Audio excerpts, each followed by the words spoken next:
छोटी छोटी बातों में मत लड़ने जाओ हर किसी से। Little things. क्या लोग आपके बारे में बोलते हैं, What क्या people say अफवाहें about फैलाते हैं। जो परमेश्वर ने आपको दिया है वो बहुत कीमती है। What God has given to you is extremely precious. अगर आपका ध्यान उस लक्ष्य की तरफ है जो परमेश्वर ने आपको दिया है, आपको फर्क नहीं पड़ेगा लोग आपके बारे में क्या बोलते हैं। आप लड़ने जा सकते हो, You can go to fight people, मगर वो छलका दोगे जो कीमती परमेश्वर ने आपको दिया है। but then you will spill that oil, that precious that God has given to you. किस किस को जस्टिफिकेशन दोगे आप? Who all will you go and justify yourself to? यहाँ जो चंगाइयाँ होती हैं मैं आपको बता नहीं सकता कितने कमेंट्स हमारे पास आते हैं। लोग गालियाँ लिखते हैं, लोग उल्टी सीधी बातें करते हैं। People write cuss words, they write किस evil किस things. को हम बताएंगे कि भैया नहीं है, ये जेन्युइन प्रभु का काम है? किस किस को आप बताओ? Who all will you go and justify to this is genuine और work of कब God? करोगे? And until when will you do this? असल बात ये है, The real thing is, यीशु ने कहा जब उन्होंने मेरी निंदा करी तो तुम्हारी भी करेंगे। Jesus said they hated me, they criticized me, they will also criticize you. मगर आप देखोगे वो कभी लड़ने नहीं गया। But he never went to fight his case. आप चुप रहो, You stay quiet. परमेश्वर को आपका जवाब देने दो। Let God answer on your behalf. जब आप लड़ोगे If you will go and तो fight, परमेश्वर चुप रहेगा। then God will be quiet. जब आप चुप रहोगे When you will be तो quiet, परमेश्वर लड़ेगा। then God will fight on your वो कहता behalf. है युद्ध तेरा नहीं है, He says the battle doesn't belong to you. युद्ध यहोवा का है। The battle belongs to the Lord. मैं आपको एक कहानी बताऊंगा, उसके बाद हम लोग वचन में I'll जाएंगे। tell you a story, we'll go to the word then. मगर इस कहानी के ऊपर दृष्टांत है, ये कहानी नहीं एक दृष्टांत है, इसके पीछे एक मॉरल है, But there is a moral behind the story. एक सीख है। There is a lesson. दो देशों के राजा थे There were two kings of different kingdoms. और एक देश का जो राजा था उसने दूसरे देश को हरा दिया और उस राजा को बंदी बना लिया। The king of the first kingdom defeated the second kingdom's king, and he made him and he tied him up. और जो वो राजा बंदी था Now the king who had lost, who was tied up, उसको दूसरे राजा ने बोला मैं तुझे एक चांस देता हूं कि तुझे जीवित छोड़ दूं। the victorious king said, I'll give you an opportunity that I'll leave you alive. वो उसको एक कटोरा दिया He gave him a bowl और उसमें तेल भर दिया and he filled it with oil.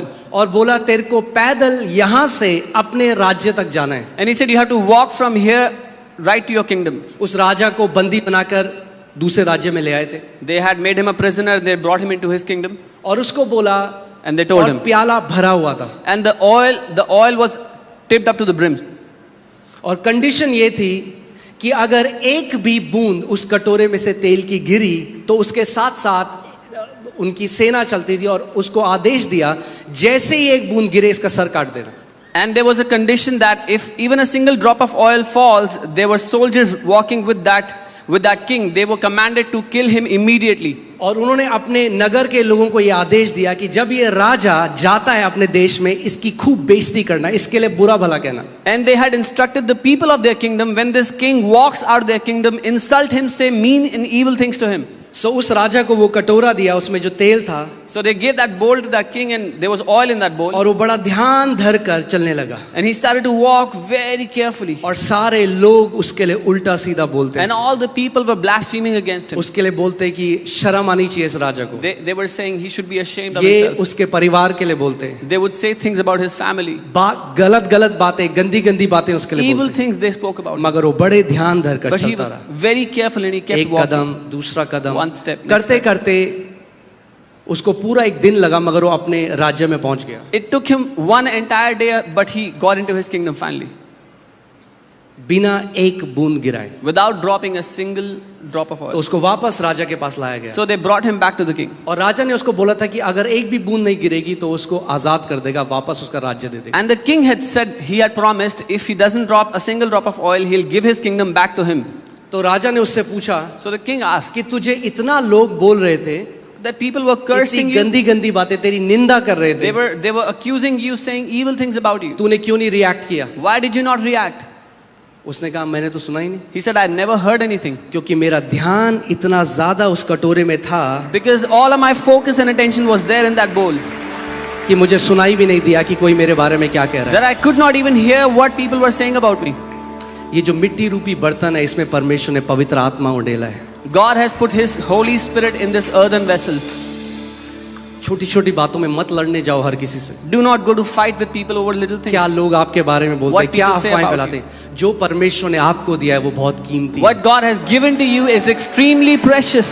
अगर आपका ध्यान उस लक्ष्य की तरफ है जो परमेश्वर ने आपको दिया है, आपको फर्क नहीं पड़ेगा लोग आपके बारे में क्या बोलते हैं। If your attention is on that mark that God has given to you, that destiny, then it will not matter what people say about you. आप लड़ने जा सकते हो, You can go to fight people, मगर वो छलका दोगे जो कीमती परमेश्वर ने आपको दिया है। but then you will spill that oil, that precious that God has given to you. किस किस को जस्टिफिकेशन दोगे आप? Who all will you go and justify yourself to? यहाँ जो चंगाइयाँ होती हैं मैं आपको बता नहीं सकता कितने कमेंट्स हमारे पास आते हैं। The healings that happen here, I cannot tell you how many comments we लोग receive. गालियाँ लिखते हैं, लोग People- उल्टी सीधी बातें करते हैं। People write cuss words, they write किस evil किस things. को हम बताएंगे कि भैया नहीं है ये जेन्युइन प्रभु का काम है, किस किस को आप बताओगे? Who all will you go and justify to this is genuine और work of कब God? करोगे? And until when will you do this?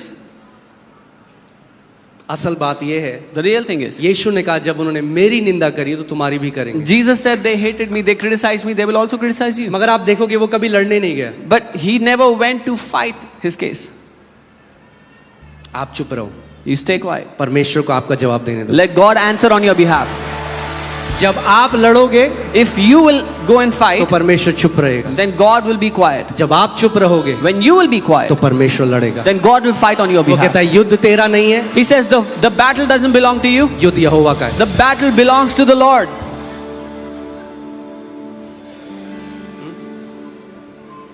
कई लोगों ने मुझे कहा ये फॉल्स चर्च है, ये खत्म हो जाएगा। Some people say this is a false church, it will not last. मैंने कहा अगर फॉल्स चर्च है तो मैंने उस रात प्रार्थना करी, मैंने कहा यीशु मसीह आज खत्म कर दे। I said, Lord, if this is a false church, end it tonight.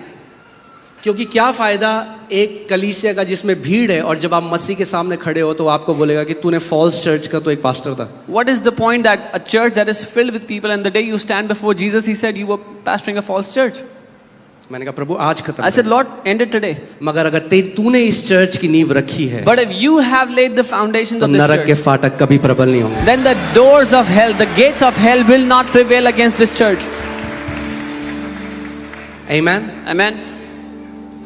सो जब आप कलीसिया में आते हैं, मैं क्यों आपको एक कहानी बताता, So- अपना फोकस वहां रखो जहां सबसे जरूरी है। Why did I tell you that story? Because when you come to the church, put your focus on the most important matter. Number one चीज जिसके लिए आप आते हो कलीसिया में, The prime वो reason, संगति भी नहीं है, The वो prime- वचन है, वचन। the prime reason why you come to church is not the fellowship, is the word why you come here. संगति बहुत जरूरी है, Fellowship is most मगर important. कई लोग केवल संगति चाहते हैं और वचन नहीं चाहते। But many people just desire the fellowship, not the word.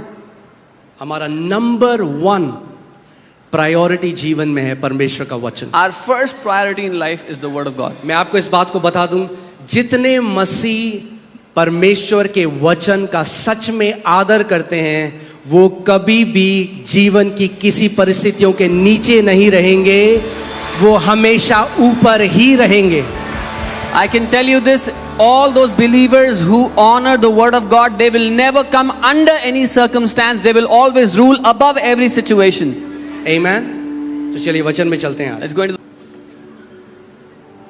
आज हम लोग एक नई सीरीज शुरू कर रहे हैं We're starting a new series today. और इस पूरे महीने हम लोग इस सीरीज को से सीखेंगे And this entire month we will learn through this series. और ये बहुत पावरफुल रहने वाला है। And it's going to be a very powerful series for us. Amen. Amen. और ये सीरीज है working with God. And the series is परमेश्वर के साथ काम करना. बहुत सारे मसीह केवल ये जानते हैं कि परमेश्वर से भीख कैसे मांगनी है, ये नहीं जानते कि उसके साथ मिलकर काम कैसे करना है। Many believers know how to beg God, but they don't understand how to work with God. परमेश्वर ने भिखारियों को जन्म नहीं दिया, God has not given birth to beggars. पुत्रों को जन्म दिया है, He has birthed sons. अपनी संतानों को जन्म दिया He है। has given birth to his own children. और कोई भी ऐसा व्यक्ति नहीं है जो चाहता है कि उसकी संतान उससे भीख मांगे। And no person wants that their children should beg from them. आमेन। तो परमेश्वर भी नहीं चाहता आप उससे भीख मांगे। So neither does God desire that you would beg from him. परमेश्वर चाहता है कि आप सीखें कि उसके साथ मिलके उस पार्टनरशिप में आप कैसे कार्य कर सकते हैं। God wants you to learn how you can partner with him and work with him. आमेन। सो आज की जो सीरीज है जो है वो है working with God. So today's series is working with God. परमेश्वर के साथ काम करना. आमेन। सो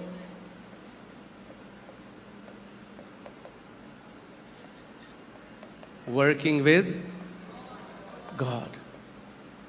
परमेश्वर के साथ मिलकर काम करना. और हम कुछ बहुत बढ़िया सीखने वाले हैं आज. And we are going to learn something amazing today. आमीन.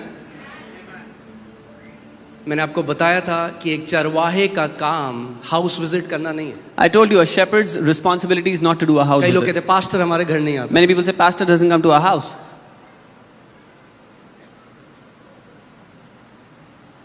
पास्टर का काम हाउस विजिट करना नहीं है. It's not the pastor's role to do house visits. Shepherd का या चरवाहे का मेन काम है, सबसे नंबर 1 काम है ज्ञान और बुद्धि में बढ़ाना उस कलीसिया को. The first responsibility or role of a shepherd is to make the congregation, make that church grow in wisdom and understanding. और मैं आपको एक बात बता दूं, आप दुनिया के सारे पास्टरों को अपने घर में बुला लो, चिकन बिरयानी खिला लो, चाय पिला लो, बिस्किट खिला लो, मगर अगर परमेश्वर के वचन में नहीं बढ़ोगे तो कुछ फर्क नहीं पड़ेगा. And even if you call all the pastors of the world into your house, give them a good treat and not understand the word, not grow in the wisdom and the understanding of the word, nothing in your life will change.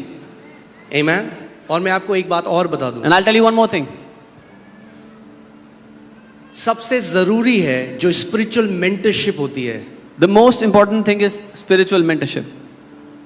जब आप एक जो व्यक्ति, जो अगुआ परमेश्वर ने आपके लिए रखा हुआ है, आपको उनके साथ पर्सनल टाइम बिताने की भी जरूरत नहीं है. आपको सबसे इंपॉर्टेंट जो ग्रहण करना है वो है परमेश्वर का वचन जो सिखाया जाता है. The most important thing that you need from your spiritual mentor is not to spend time with them personally, but to learn the word that they teach you. Amen. Amen. आप जानते हैं यहूदा, जूडस प्रभु यीशु मसीह के साथ था. जानते हैं कितने लोग? How many people know that Judas was with Jesus all that time? साथ में था, बगल He में was था, with him, right next to him. साथ में खाना खाया, He would eat with him. साथ में 3 साल रहा. 3 years he stayed with जहां him. यीशु मसीह गए वहां गया. Wherever Jesus went, he also साथ में went. था. So he was with him.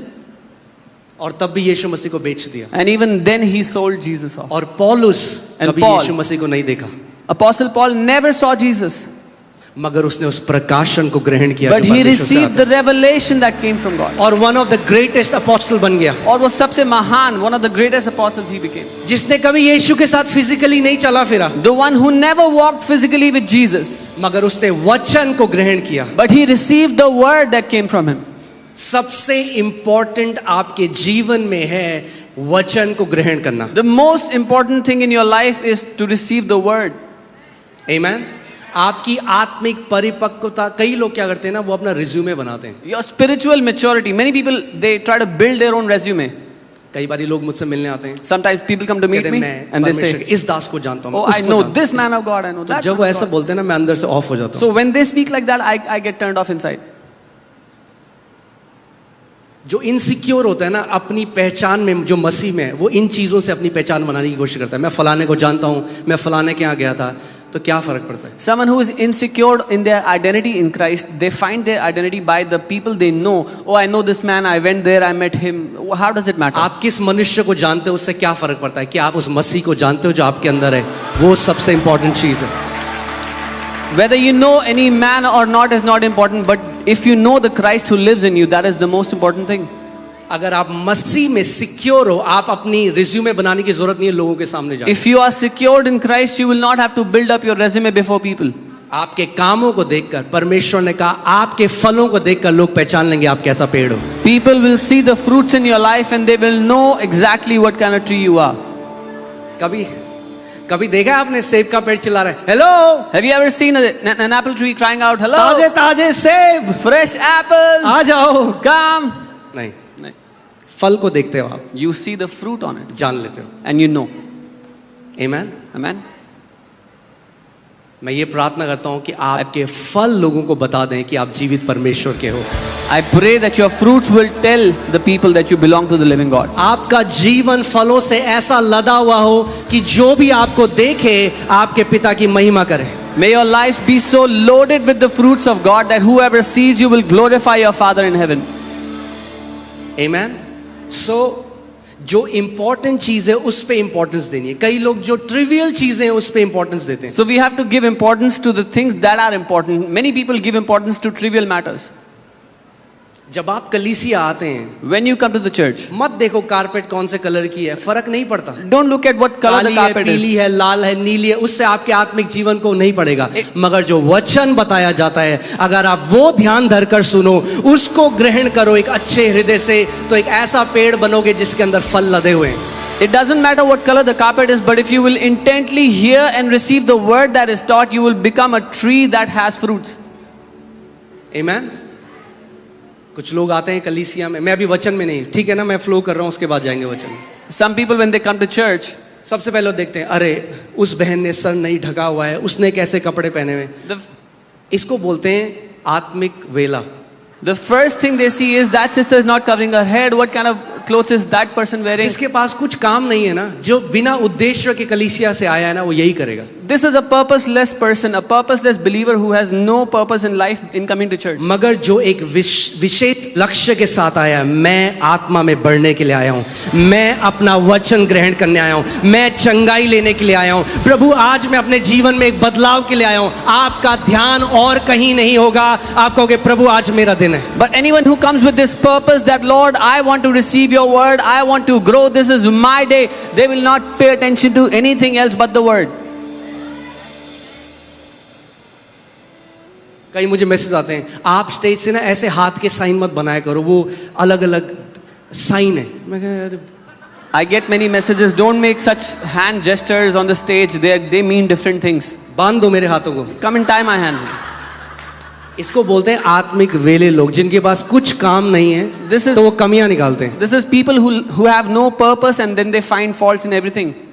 आप आत्मिक वेले नहीं हो। Don't be, you are not spiritually purposeless. आमेन। आप वो नगर हो जो चट्टान के ऊपर, जो पहाड़ के ऊपर रखा गया। You are a city that is set on a rock, a city that is kept on the hill. Amen.